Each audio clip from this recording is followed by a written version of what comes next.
Hi అండి. మా గార్డెన్లో నాటిన వామ్ ఆకులతోటి టీ తయారీ విధానం గురించి ప్రయోజనాల గురించి మీతో షేర్ చేసుకోవాలనుకుంటున్నాను. ఒక గ్లాస్ వాటర్ పోస్తున్నానండి. వాటర్ బాగా మరిగిన తర్వాత వామ్ ఆకులు 4-5 వేస్తే సరిపోతాయి.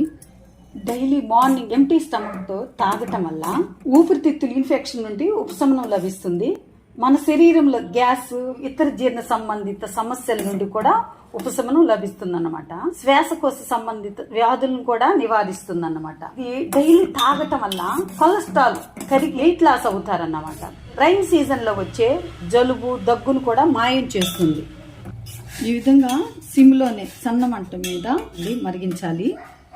కొందరైతే అల్లము, టీ పౌడరు, మిల్క్ యాడ్ చేస్తారు. ఈ విధంగా న్యాచురల్గా తాగటమే మనకు బెనిఫిట్ అన్నమాట. మరిగినాయండి, వడకడుతున్నాను.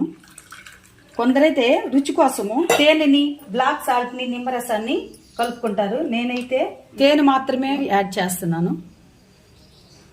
వీలైనంత వరకు ప్రతి ఒక్కరు ఈ వామ్ మొక్కని మీ ఇంట్లో నాటుకోండి. ఎందుకంటే ఇది సర్వరోగ నివారణ అన్నమాట. వీడియో మీకు నచ్చింది కదా? Be with your time.